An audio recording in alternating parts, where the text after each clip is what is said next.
Isn't it grand to be a Christian? And on a day like today, isn't it grand we have air conditioning? Because it's going to be a hot day. It was a hot day yesterday.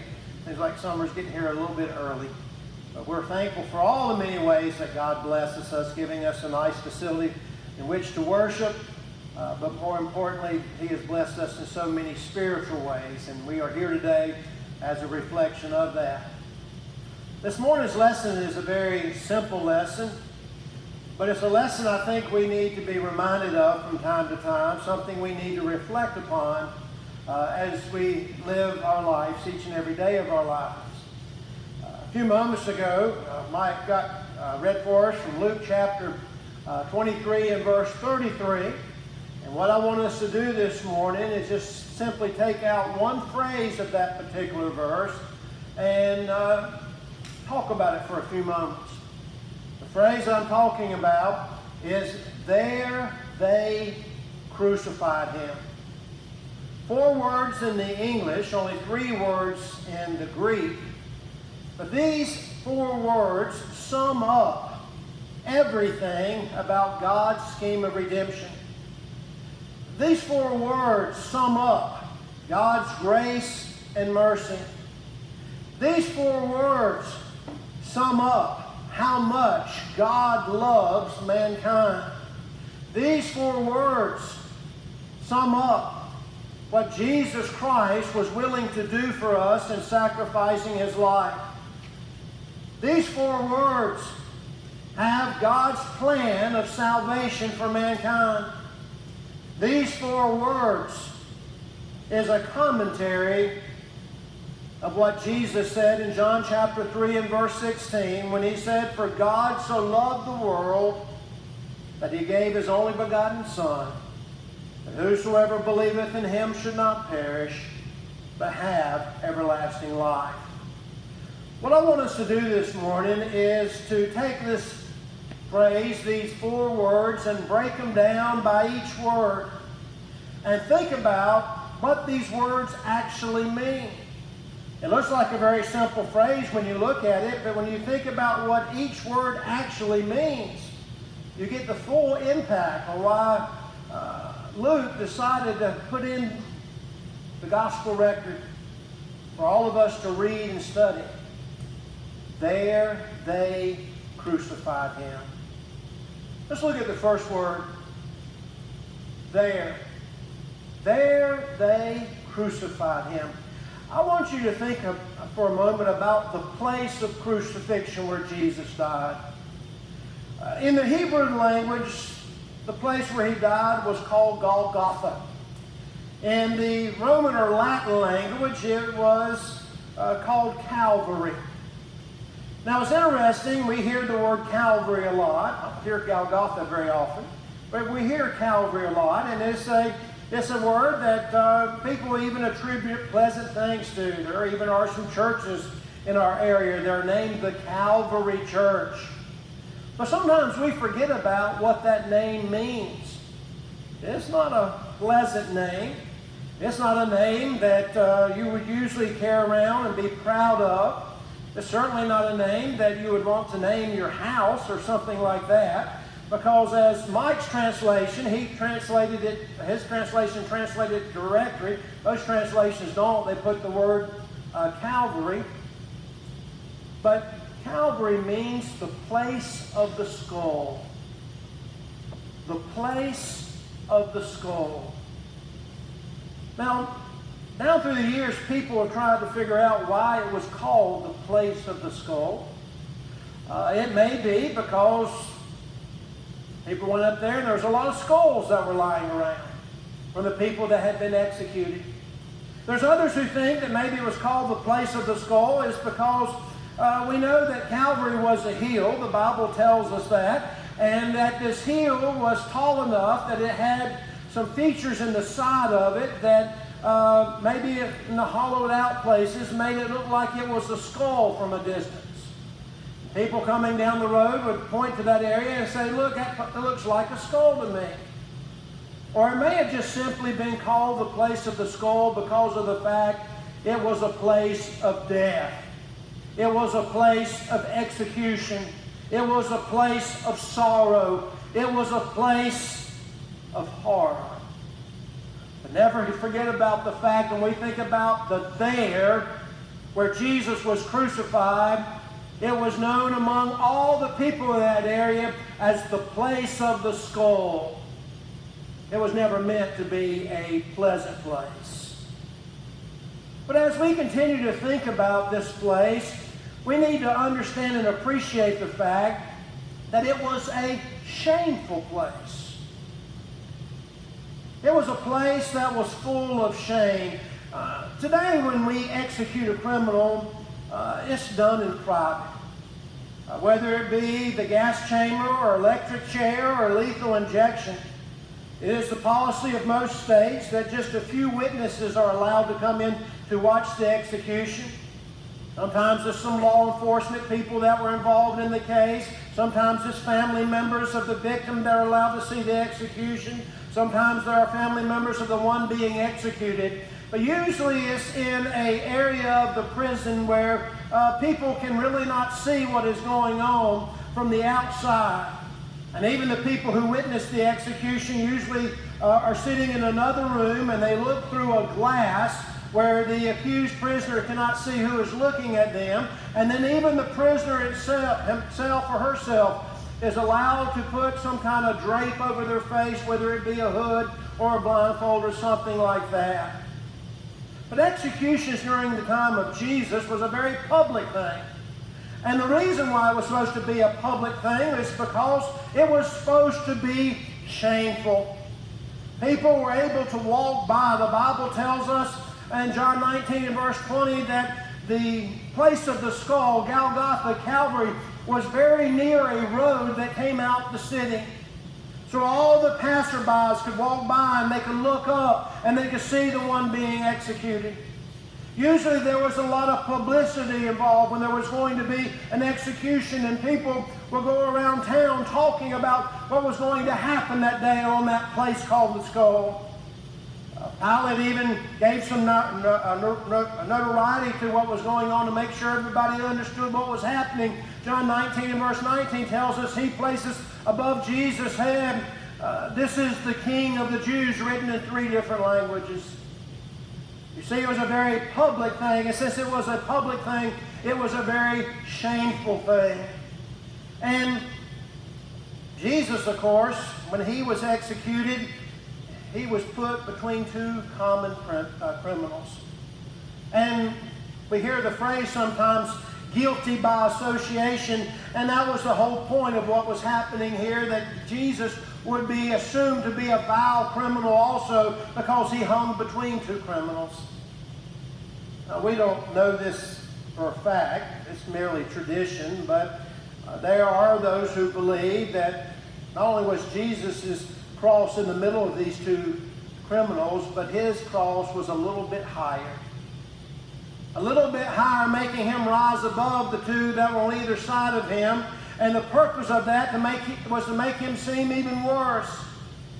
That he was the highest of those criminals. He was the worst of those criminals. It was a shameful place that people could walk by and observe the man that was being executed. But it was also a shameful place because Jesus was fully and shamefully nude. We know from the Bible that the soldiers cast lot for his clothes, and it was a common practice that a person that was going to be executed would be stripped totally naked. I know sometimes in our artist renditions of Jesus being crucified, they'll have a wrap or some kind of loincloth tastefully covering certain areas, but that's not the way it was in real life. Jesus was there exposed to the elements totally. Jesus was there exposed shamefully to the crowd. It was a very shameful, shameful way to die. But it was also, as we think about the there, and we think about that place, we think about it being a solitary place. Even though Jesus was surrounded by many people, the crowds that were his enemies and a few that were his followers, yet the majority of his people were not there. They had betrayed him, they had denied him, they had forsaken him. And Jesus was there on the cross, and the feeling of loneliness had to be overwhelming. In fact, we know later on, as the Bible tells us, that he was even forsaken by God his Father, crying out the faithful words, Eli, Eli, lama sabachthani, that is to say, my God, why hast thou forsaken me? Oftentimes when we partake of the Lord's Supper, in my mind, one of the things I try to do is try to envision not only Jesus being on the cross, but also think about what was in his mind, and trying to put myself there and think about what I would be thinking if I was hanging on the cross. There on that cross, as you're looking down and you see different people looking up at you, and you're going through all that agony and all that pain, and there's really not anything you can do about it. What a lonely, lonely, solitary place that must have been. But then, as we think about it, was the place of the skull. It was a shameful place. It was a solitary place. But folks, it was an appropriate place. The old law dictated that if a person was going to be executed, as far as the Jews were concerned, they needed to be executed outside the city. The practice of executing a sinner, according to the Old Testament law, was to stone them. But if they were going to stone someone, it had to be outside the city. Here was Jesus Christ outside the city, not being stoned because the Jews weren't carrying out the death. The Romans were, but yet it was outside the city, because that's where sinners belonged, outside the city.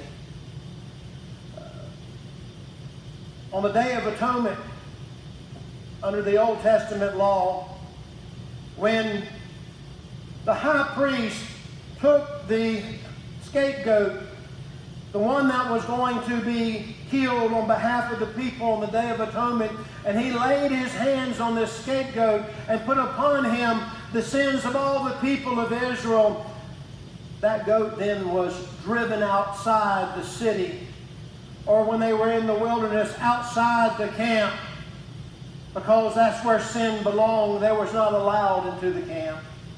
And so again, this was an appropriate place for Jesus Christ to die. The writer of Hebrews, picking up on this particular concept, he put it this way. He says, the high priest carried the blood of animals into the most holy place as a sin offering, but the bodies are burned outside the camp. And so Jesus also suffered outside the city gate to make the people holy through his own blood. You see, it was a place of the skull. It was a place of shame. It was a place of solitude. But it was an appropriate place.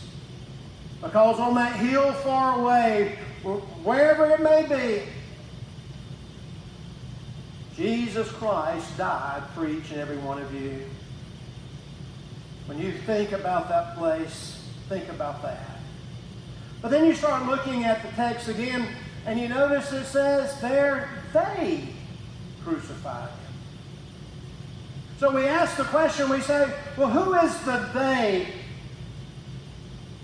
in the story? Well, we could look at the text and maybe find out some particulars, but yet there's the overall thing that's happening here. Because the they here encompasses a lot of people. First of all, there was the Jews. They may not have killed him in deed, but they certainly killed him in heart. It was the Jews who planned his execution. It was his Jews who forced the execution. It was the Jews who would not be stopped until he was put to death. On that beautiful day that Jesus Christ stood before the tomb of Lazarus and said, Lazarus, come forth. And Lazarus was risen from the dead. The Bible tells us that from that day forward, the Jews were determined they were going to kill Jesus Christ. Of course, the reason for that is there was overwhelming evidence that he was indeed the Son of God. If he could tell a body that had been in the grave for several days to be resurrected, his power was undeniable, so something had to be done to stop him. Because of their hypocrisy, because of their jealousy, because it was against the status quo, something had to be done about Jesus.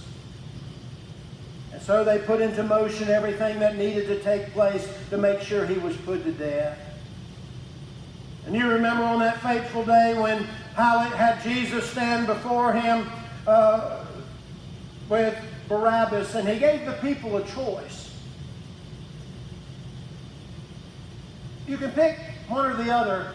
This terrible criminal Barabbas, this insurrectional rebel, or this man Jesus that I can find no wrong in.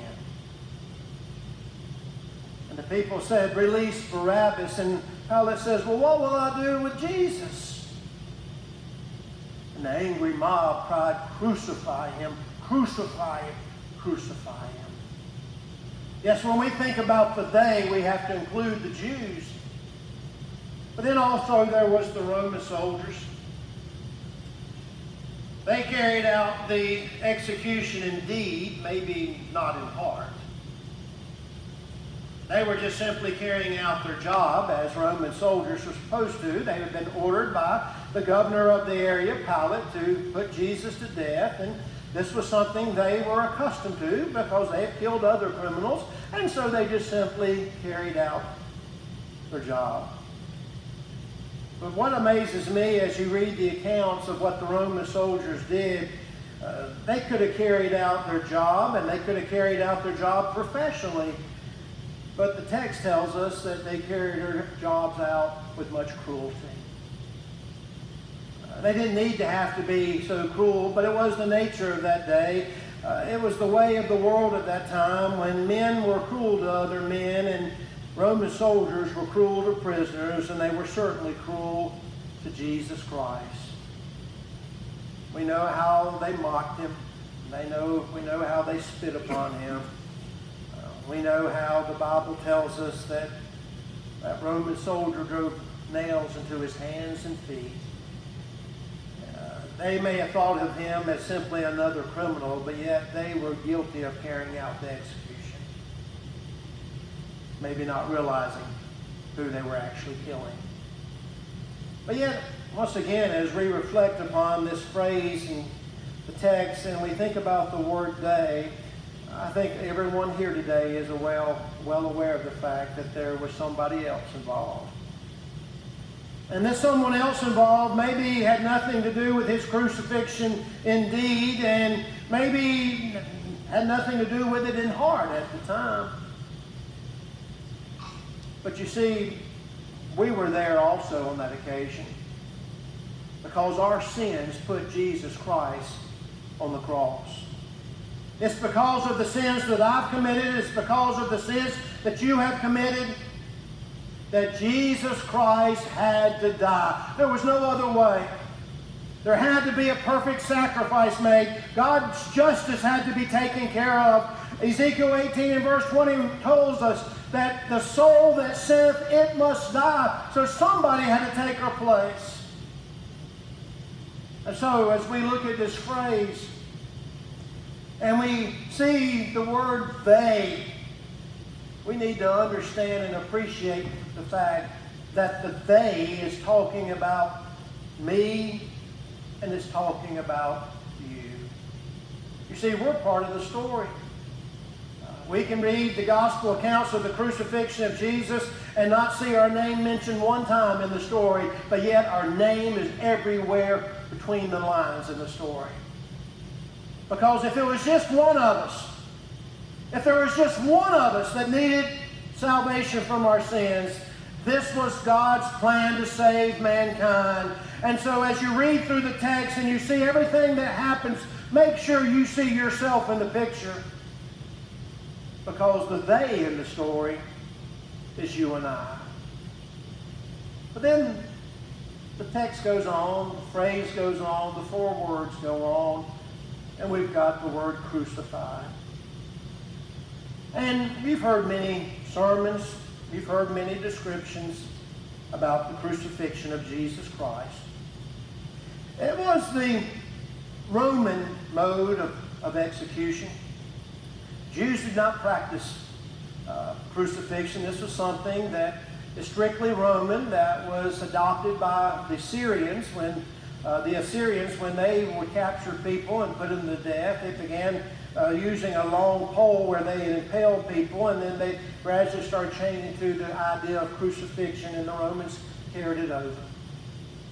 But it was a form of execution that was so shameful, that was considered so terrible because of the length of how long death took, that it was only reserved for the vilest of criminals. It was only reserved for those who were deserving the worst of punishment. If you were a Roman citizen, law dictated that you could not be executed by crucifixion. There are some who think that when the Apostle Paul was put to death because of his faith, he was beheaded. And the reason why he was beheaded was because of the fact that he was a Roman citizen, even though typically in that day, Christians were being crucified on a cross. But the Apostle Paul was spared the agony of the cross. His death came very quickly as the sword was brought down upon his neck. But Jesus Christ went through this terrible, terrible form of death. How that the body, after you were secured to the cross, was placed in such a way that in order to take a breath, you had to lift your bodies up so you can breathe. And that worked out for a while, especially if you were a person who had strength, especially a person who had the ability to be able to lift yourself up. But keep in mind, Jesus had been beaten and his back was blistered and scarred and broken, and that was what's leaning against the cross as he tries to use his arms to pull his body up so he could take a breath. And the way that a person died by crucifixion was they literally suffocated themselves, because after a while they became just too weak to pick themselves up anymore. And you think about that death, and once again I mentioned the Lord's Supper and how sometimes I try to picture what Jesus went through on that particular occasion and think about some of the things that even the Bible doesn't discuss. Can you imagine as you're hanging there and your arms are fastened so you have no use of your hands? And can you imagine just the bugs, just the insects that would be crawling around on your face, maybe going up into your nose and your ears and your mouth, and there's not a thing you could do to swat them away? Because Jesus Christ was wearing a crown of thorns and blood was running down his face, you can imagine the bugs were intense, and I can just imagine the horrificness of that.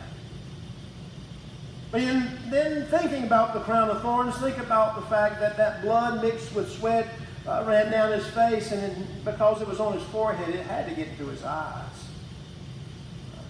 Yesterday I was cutting grass, and as you're well aware of, it was a warm day yesterday, and I was telling Karen when I came in, I said, one of the worst things about wearing glasses right now is that when that sweat starts running into your eyes and you're trying to get the sweat out of your eyes while you're trying to cut grass and you're wearing glasses, because that sweat burns your eyes. But imagine Jesus Christ hanging on the cross and that blood and sweat pouring into your eyes as it runs down your face, and imagine the bugs and the dirt and the filth. Imagine how undignified this death was. I think you remember the events of the different things that led up to his crucifixion. Now, Jesus, of course, had his Last Supper with his apostles, and he explained to them that he was going to die, and he instituted the Lord's Supper, and he told them that the bread represents his body and that the fruit of the vine represents his blood. And then he reminds them that this blood is being spilled for the forgiveness of their sins. And then they leave that upper room in the Last Supper and they go to the Garden of Gethsemane. And Jesus is pouring out his soul in prayer. And he's saying, if anything can be done, Father, if this cup could pass somehow, please let it pass. But whatever your will is, Father, I'm willing to do. And as he's praying these agonizing prayers where the Bible tells us that sweat drops of blood were coming off of his forehead, he had three very special apostles that he was very close to. And he said, I'm going to go over here and pray, and I want you to stay here and pray for me. And several times he comes back to check on them, the ones that were supposed to be praying for him, and they're asleep. And then a mob shows up in the garden, and one of his own apostles, a guy by the name of Judas Iscariot, gives him a kiss on the cheek. Should have been a kiss of endearment. Should have been a kiss of love. But it was a kiss of betrayal. And this angry mob led Jesus to the Sanhedrin, and the Sanhedrin made all kinds of false accusations against him and brought in all kinds of false witnesses. And after they gathered up enough steam and enough hatred, they took him to Pilate's house. Pilate didn't know what to do with Jesus. He knew that he was an innocent man. So he sent him to Herod. And all Herod did was just make fun of him. Used him for sport. Mocked him. Put a reed in his hand and put a robe around him and said, "Hail, King of the Jews!" Oh, you're such a joke, Jesus.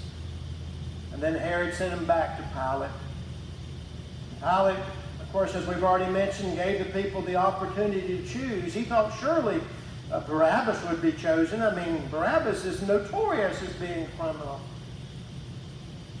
But they had so much hatred for Jesus that they said, "Crucify him, crucify him."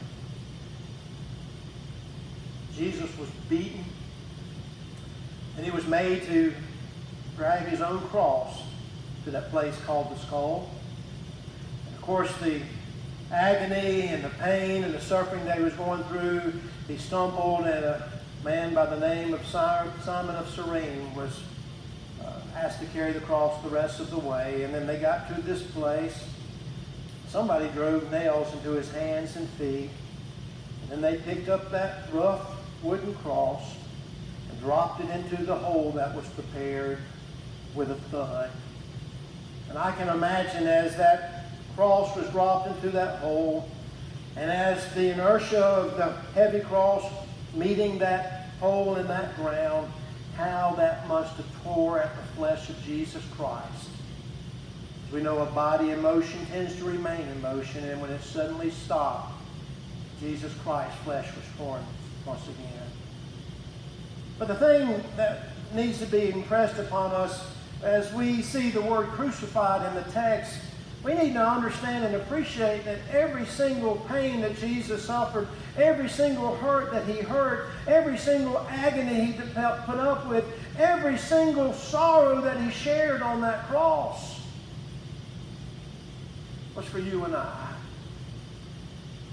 But yet, I think the thing that hurt Jesus the most, the thing that caused Jesus to suffer the greatest, was the guilt that he had to bear. If you've ever had any guilt in your life, you understand and appreciate the fact that guilt can bear you down. Guilt can ruin your appetite. Guilt can ruin your sleep. Guilt can ruin your relationships.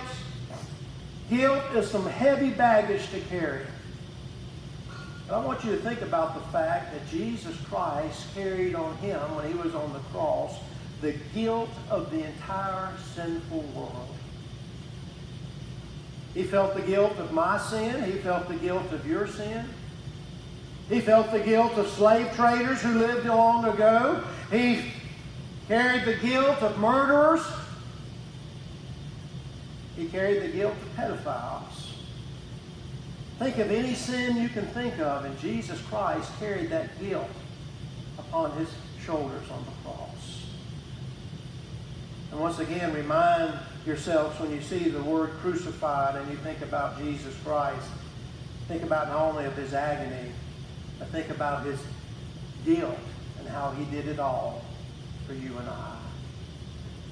But then the phrase finishes with the word him. Him. This was not just a great man that died that day. This was not just a great man that was dying for a cause that day. This was not just an innocent man who had been falsely accused that was dying that day. But the man that was being crucified was the only begotten Son of God. He was not just an innocent man. He was the perfectly sinless Son of God.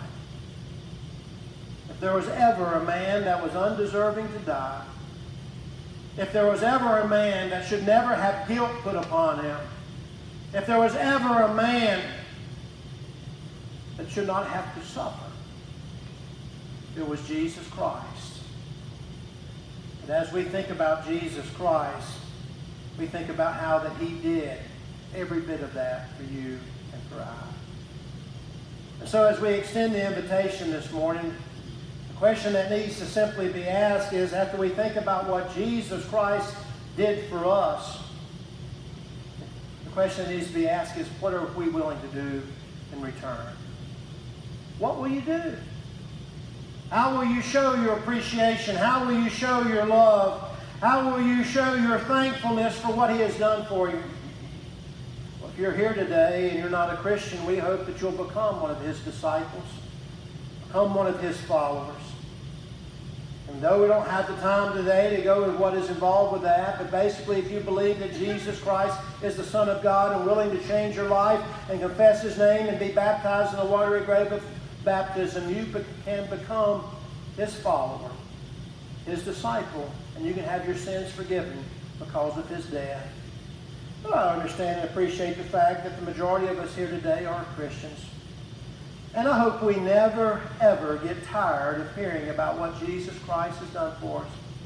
It should make us sad because something like this had to happen. But we also should be jubilant with joy. It should cause us to lift our voices in praise to God every opportunity that we can get. When there's ever an opportunity to worship God, we should want to be a part of it because God, through his Son Jesus Christ, has done so much for us. There they crucified him. And God and Jesus did that for you. Won't you come as together we stand and sing?